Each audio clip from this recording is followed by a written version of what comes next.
Doctor Yunus উনি আগামী নির্বাচনের সময় সরকার প্রধান থাকার যোগ্যতা হারিয়েছে। উনি বলবেন না আমি নিরপেক্ষ থাকবো, এই কথা হাসিনাও বলতো। তাহলে ইউনূস সাহেবের ক্ষমতা আছে প্রধান উপদেষ্টা হয়ে আমাদেরকে জিতানোর? মানুষ শুরু থেকেই আন্দোলন করছে কেন? একটা তত্ত্বাবধায়ক সরকারের জন্য। তত্ত্বাবধায়ক সরকারের জন্য 14-15 বছর বয়সী ছেলে মেয়ে এরা রাস্তায় এসে গুলি খায় না। ফিনান্সিয়াল টাইমসে যে ইন্টারভিউটা ডক্টর ইউনূস দিয়েছেন সেখানে এটা স্পষ্ট যে ছাত্ররাই তাকে বলেছিল যে আমরা কি পারবো, আমরা তো একটা আসনও পাবো না। উনি এটা সব কিন্তু ওনার মুখের কথা, আমি কিন্তু পডকাস্টও শুনেছি ওনার মুখের কথা, যে যাতে নাকি ওই ট্রান্সলেশনটা ঠিক আছে কিনা দেখার জন্য।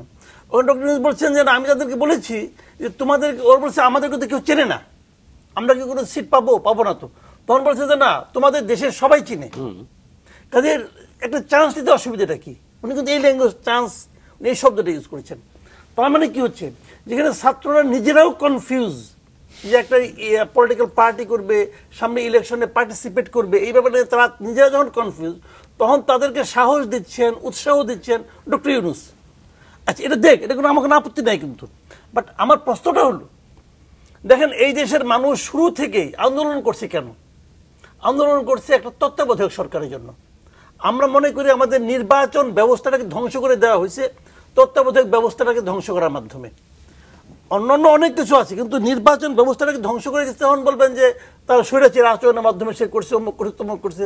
কিন্তু যে কোনো নির্বাচন আমরা মনে করি তত্ত্বাবধায়ক সরকারটা হলো, তত্ত্বাবধায়কের মূল কনসেপ্টটা কি, যে নির্বাচনের সময় এমন একটা সরকার থাকবে যে সরকার ওই নির্বাচনে অংশ নেবে না, অথবা যে সরকারের কেউ ওই নির্বাচনে অংশ নেবে না, অথবা ওই নির্বাচনে এমন কেউ অংশ নেবে না যার প্রতি নাকি সরকারের প্রত্যক্ষ অথবা পরোক্ষ সিম্প্যাথি কাজ করে।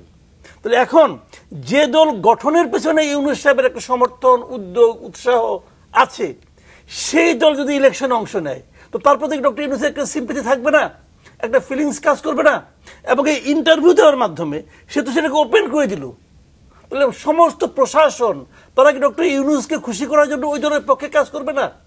তাহলে সে উনি বলবেন না আমি নিরপেক্ষ থাকবো, এই কথা হাসিনাও বলতো যে আমি নিরপেক্ষ, আমি বঙ্গবন্ধুর কন্যা, ইলেকশন নিরপেক্ষ হবে। হয়েছে? হয় নাই তো রে ভাই। তো সেই হিসাবে আমি তো এখন মনে করি এই কথা বলার মাধ্যমে ডক্টর ইউনূস এই জাতির কাছে তার নিরপেক্ষতা হারিয়েছেন। নট অনলি দ্যাট, উনি আগামী নির্বাচনের সময় সরকার প্রধান থাকার যোগ্যতা হারিয়েছেন, এটা মনে করি। এখানে বিষয়টা হচ্ছে সংস্কার আইডিয়া।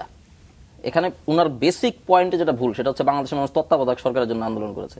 ভাই, তত্ত্বাবধায়ক সরকারের জন্য 14-15 বছর বয়সী ছেলে মেয়ে এরা রাস্তায় এসে গুলি খায় না। তত্ত্বাবধায়ক সরকার এদের এত পেয়ারের বস্তু না, এটা খুবই অ্যাবস্ট্রাক্ট একটা জিনিস সরকারের ব্যাপার। কেন তারা এই গুলিটা খায়? সিম্পলি যাতে করে বাংলাদেশের মানুষ জীবনের নিরাপত্তা নিয়ে বাঁচতে পারে, যাতে তাদের শিক্ষার অধিকার ক্ষুণ্ণ না হয়, যাতে তাদের জীবন জীবিকা এগুলো নিরাপদ থাকে।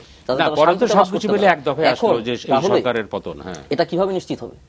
ওয়েস্টার্ন ইউরোপের কান্ট্রিগুলোতে দেখেন, ওখানে কোনো তত্ত্বাবধায়ক সরকার লাগে না।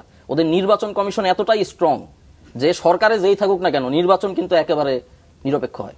যে সরকারে থাকে সে ইনফ্লুয়েন্স করতে পারে না। এখন আমাদের নির্বাচন কমিশনটা এইভাবে বানাইতে নির্বাচন কমিশনটা এইভাবে বানানো, এটা কি? এটা হচ্ছে সংস্কার।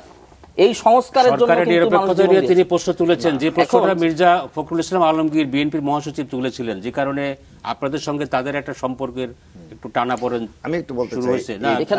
আপনি বলেন, এইটা একটু বলেন আপনি। এখানে বেসিক ব্যাপারটাই হচ্ছে গিয়ে পুরনো পলিটিক্যাল চিন্তা ভাবনা করা এবং পুরনো পলিটিক্যাল দৃষ্টিভঙ্গিতে আমাদেরকে দেখা। উনারা তো হচ্ছে 80 থেকে 90 দশক প্রচুর মারামারি করেছেন নিজেদের মধ্যে, তারপর যারা টিকে আছেন তারা এখন রাজনীতি করছেন।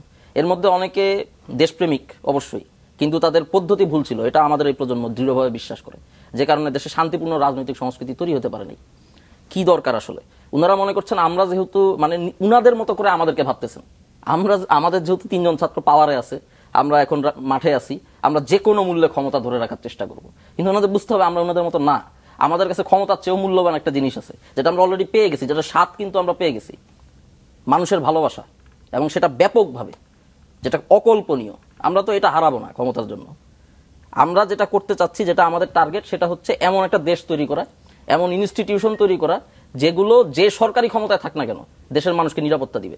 কে ক্ষমতায় থাকলেও ডাজেন্ট ম্যাটার, সে যদি বেটার পারফরমেন্স করে নেক্সট টার্মে সে আবার রিএলেক্ট হবে, বেটার পারফরমেন্স না করলে অন্য যে দল আরো বেটার প্রসপেক্ট দেখাবে তারা নির্বাচিত হয়ে আসবে। তো আমেরিকা যুক্তরাষ্ট্র দেখেন বা গণতান্ত্রিক রাষ্ট্রগুলো দেখেন, এখানে নির্বাচন কমিশন কিন্তু শক্তিশালী। রিপাবলিকান পার্টি ক্ষমতায় থাকলে কিন্তু সে ইনফ্লুয়েন্স করে নিজের পার্টিরে জিতায় আনতে পারে না, সেখানে ইলেকশনটা ফেয়ার হয়। এখন ইলেকশন কমিশনকে ওভাবে তৈরি করা, এটা যে আমরা আসলে করতে চাই। প্রধান উপদেষ্টা ডক্টর মোহাম্মদ ইউনূস সাহেবের যে বক্তব্য, তাতে উনি বলছেন যে তিনি নিরপেক্ষতা হারিয়েছেন। আচ্ছা, এখানে যে প্রশ্ন, কারণ তিনি আপনাদেরকে দল গঠন করতে উৎসাহ দিচ্ছেন। হ্যাঁ, উৎসাহ দিক। ইউনূস সাহেব কি জন্য আসছেন? সংস্কার করার জন্য আসছেন, যেটা ম্যান্ডেট। উনি নির্বাচন কমিশন সংস্কার করার জন্য কি কমিশন গঠন করেছেন? হ্যাঁ, করেছেন। সেই কমিশনকে সুপারিশ দিয়েছে? হ্যাঁ, দিয়েছে। সুপারিশগুলো কেউ পড়ে দেখেছে? এই নির্বাচন কমিশন যদি এস্টাবলিশ হয়, তাহলে ইউনূস সাহেবের ক্ষমতা আছে প্রধান উপদেষ্টা হয়ে আমাদেরকে জিতানোর, থাকবে না ক্ষমতা, পারবে না। এক্স্যাক্টলি এই ধরনের সুপারিশ আপনি পড়ছেন ভাই? আমি ওই সুপারিশ গুইনে গুইনে গুইনে গুইনে পড়ছি। তাহলে আপনি বলেন তো, আপনি কোথায় আপনি পাইছেন? কোন জায়গাটা আপনাকে ইউনূস সাহেবের ক্ষমতাকে খর্ব করছে? এইটা আপনার লায়াবিলিটিস, যে আপনি বলবেন কিভাবে ওইটা মিসইউজ হইতে পারে। নতুন যে নির্বাচন দেখতেই হবে, মানে ওই ত্রুটিগুলো দেখেই তো কথা বলতে হবে, বক্তব্য রাখতে হবে। হ্যাঁ, সেজন্য আমি ওনাকে বললাম যে আপনি প্রেজেন্ট করেন ওই ত্রুটি। জি।